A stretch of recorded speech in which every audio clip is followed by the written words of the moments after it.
जय श्री बालाजी की। स्वागत है आपका यूट्यूब चैनल पर। आप देख रहे हैं एस्ट्रोलॉजी गुरुकुल। देखिए, देर से शादी होने के परिणाम स्वरूप कई बार उपयुक्त जीवन साथी नहीं मिल पाता। शादी में देरी से मतलब है कि उस समय से है जब आप शादी करना चाहते हो और कहीं और बात बन नहीं पा रही है। पुराने टाइम में जब बाल विवाह होते थे तब 20 की उम्र को बहुत अधिक माना जाता था। कुंडली का देखिए 7वां जो घर है वो बताता है कि आपकी शादी किस उम्र में होगी, शादी के लिए दिशा कौन सी उपयुक्त रहेगी, जहां प्रयास करने में पर जल्दी ही शादी हो सके। तो शुक्र, बुध, गुरु और चंद्र ये सब शुभ ग्रह हैं। इनमें से कोई यदि आपके 7वें घर में बैठा हो तो शादी में आने वाली रुकावटें हैं वो बहुत ही जल्दी अपने आप ही समाप्त हो जाती हैं। अधिक इंतजार नहीं करना पड़ता। परंतु यदि इन ग्रहों के साथ कोई अन्य ग्रह भी हो तो शादी में ज़रूर अड़चनें आती है, वो व्यवधान है वो अवश्य आता है। राहु, मंगल, शनि, सूर्य ये सब अशुभ ग्रह हैं। इनका 7वें घर से किसी भी प्रकार का संबंध शादी या दाम्पत्य जीवन के लिए शुभ नहीं होता। अब देखिए 20 से 25 वर्ष की उम्र में शादी कब होती है? जब देखिए बुध शीघ्र ही शादी करवाता है और 7वें घर में बुध हो तो शादी जल्दी होने के योग होते हैं और 20 वर्ष की उम्र में शादी हो जाती है। यदि बुध पर कोई किसी अन्य ग्रह का प्रभाव न हो तो बुध यदि 7वें घर में हो तो सूर्य भी एक स्थान पीछे या आगे होगा या फिर बुध के साथ सूर्य के होने की संभावना रहती है।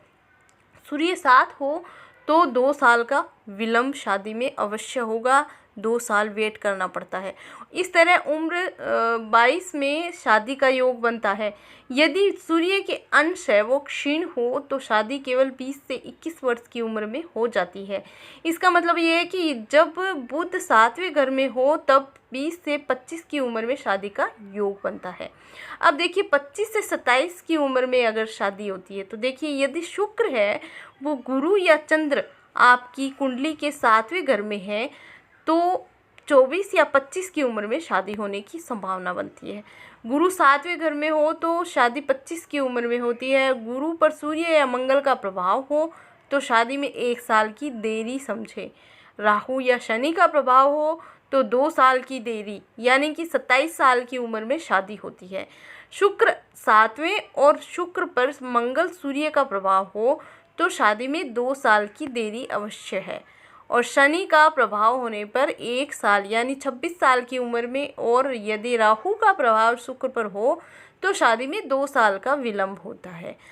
चंद्र अगर 7वें घर में हो और चंद्र पर मंगल सूर्य से किसी एक का प्रभाव हो तो शादी 26 साल की उम्र में होने का योग होता है और शनि का प्रभाव मंगल पर हो तो शादी में 3 साल का विलंब होता है। वहीं देखिए राहु का प्रभाव होने पर 27 वर्ष की उम्र में बहुत सारी मुश्किलों के बाद शादी संपन्न होती है और कुंडली के 7वें घर में यदि सूर्य हो और उस पर किसी अशुभ ग्रह का प्रभाव न हो तो 27 वर्ष की उम्र में शादी का योग बनता है। शुभ ग्रह सूर्य के साथ हों तो विवाह में इतनी देरी नहीं लगती है। अब देखिए 28 से 32 वर्ष की उम्र में कब शादी होती है तो देखिए मंगल राहु केतु में से कोई यदि 7वें घर में हो तो शादी में काफ़ी देर हो सकती है। जितने अशुभ ग्रह 7वें घर में होंगे शादी में देर उतनी ही ज़्यादा होगी। मंगल 7वें घर में 27 वर्ष की उम्र से पहले शादी नहीं होने देता। राहु यहाँ होने पर आसानी से शादी नहीं हो सकती। बात पक्की होने के बाद में भी रिश्ते टूट जाते हैं। देखिए केतु 7वें घर में होने पर गुप्त शत्रुओं की वजह से शादी में अड़चनें आती रहती है और शनि हो 7वें में तो जीवन साथी है वो समझदार और विश्वास पात्र होता है। 7वें घर में शनि योग कारक होता है, फिर भी शादी में देरी जरूर होती है। शनि है वो 7वें में हो और अधिकतर मामलों में शादी है वो 30 वर्ष की उम्र के बाद ही होती है।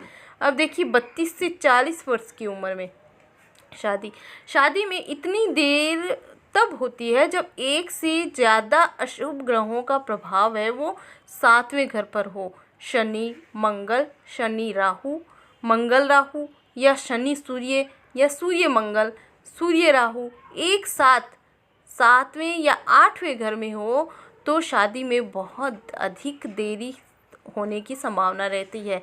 हालांकि ग्रहों की राशि और बलाबल पर भी बहुत कुछ निर्भर करता है, परंतु कुछ भी हो, इन ग्रहों का 7वें घर में होने से शादी जल्दी होने की कोई संभावना नहीं होती।